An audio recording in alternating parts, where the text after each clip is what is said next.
Haunted Mask S2 Chapter 1. I don't know if any of you have ever spent any time with first graders, but there is only one word to describe them, and that word is animal. First graders are animals. You can quote me. My name is Steve Boswell, and I am in the 6th grade. I may not be the smartest guy at Walnut Avenue Middle School, but I know one thing for sure. First graders are animals. How do I know this fact? I learned it the hard way. I learned it by coaching the first grade soccer team after school every day. You might want to know why I chose to coach the soccer team. Well, I didn't choose it. It was punishment. Someone set a squirrel loose in the girls' locker room. That someone was me. But it wasn't my idea. My best friend Chuck Green caught the squirrel and he asked it where I should. It said 3.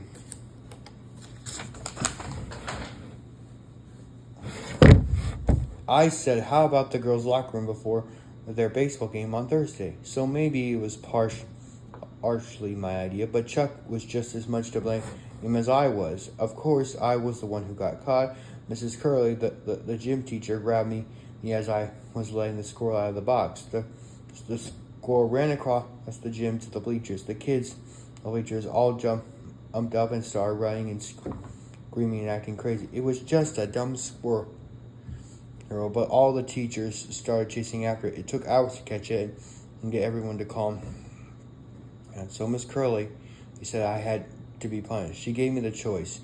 1, I come into gym after school every day and inflate the basketballs by mouth until my head explodes. Or 2, I coach the first grade soccer team. I chose number 2, the wrong choice. My friend Chuck was supposed to help me coach the team, but Miss Curley told him.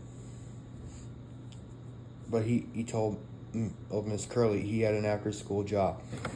Do you know what his after-school job was? Going home and watching TV. A lot of people think that Chuck and I were best friends because we look so much alike, but we're both talented and we both have straight brown hair and dark brown eyes. We both wear baseball caps.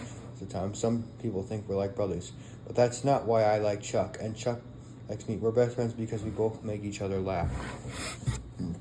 I laughed really hard when Chuck told me what his after-school job was, but I'm not laughing now. I'm praying every day. I pray for rain. It rains. The first graders don't have if it rains, the first graders don't have soccer practice. Today, unfortunately, it's a bright, clear, beautiful October day. Standing on the playground behind school, I searched for the sky for a cloud, any cloud, but we only saw blue. Okay, listen up, hogs! I shouted.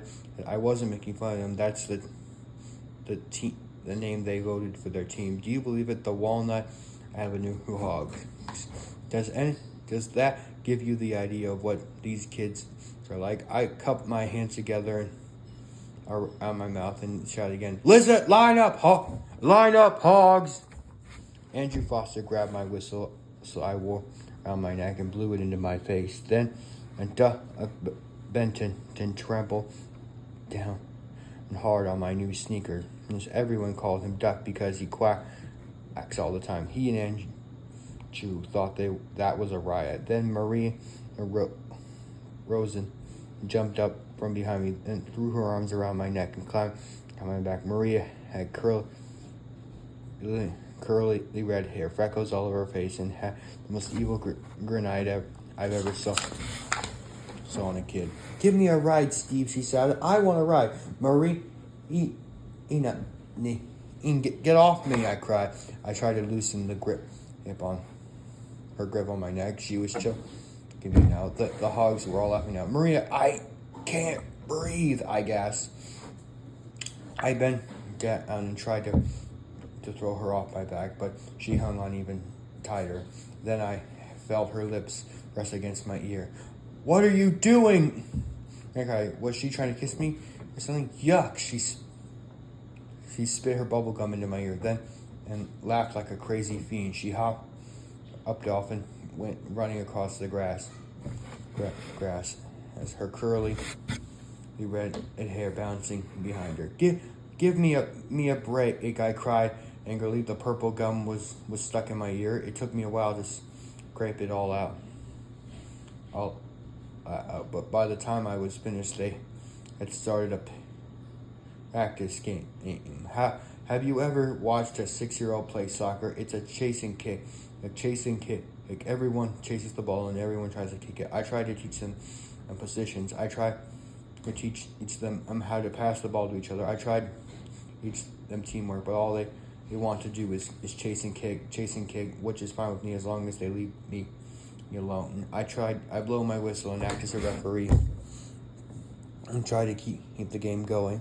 Andrew Foster kicked a big clump of dirt on my jeans and as he ran by. He acted as if it were an accident, but I knew it was deliberate. Then Duck Benton got into a shouting fight with Johnny Myers. Duck watches hockey games on TV with his dad, and he thinks you're supposed to fight. Some days Duck doesn't chase after the ball at all. He just fights. I let them chase and kick for an hour. Then I blow my whistle to call practice to an end. Not a bad practice, only one bloody nose, and that was a win because it wasn't mine. Okay, Hawks, see you tomorrow, I shouted. I started to trot off the playground. Their parents or babysitters would be waiting for them in front of the school. Then I saw that a bunch of kids formed a tight circle in the middle of the field. They all wore big grins on their faces, so I decided to see what they were up to. What's going on, guys? I asked, trying back to them. Some kids stepped back, and I spotted a soccer ball in the grass. Rose smiled at me through her freckles. Hey, Steve, can you kick a goal from here? The other kid stepped away from the ball. I glanced to the goal. It was really far away, at least half the field. What's the joke? I demanded. Maria's face grinned. No joke. Can you kick a goal from here? No way. Benton didn't call. Steve can do it, I heard Johnny Mayer say. Steve can kick it further than that. No way, Duck insisted. It's far too even for a 6th grader. Hey, that's an easy goal, I bragged. What? Hey, don't you give me something harder to do. Everyone. Once in a while, I had to prove something, to do something to impress them, just to prove that I'm better than they are. So I moved up behind the ball. I stopped about 8 or 10 steps back, gave myself plenty of running room. Okay, guys, watch a pro do it, I cried. I ran up to the ball, gave it plant kick, gave a tremendous kick, froze for a thing, and then let out a high wail of horror. The end.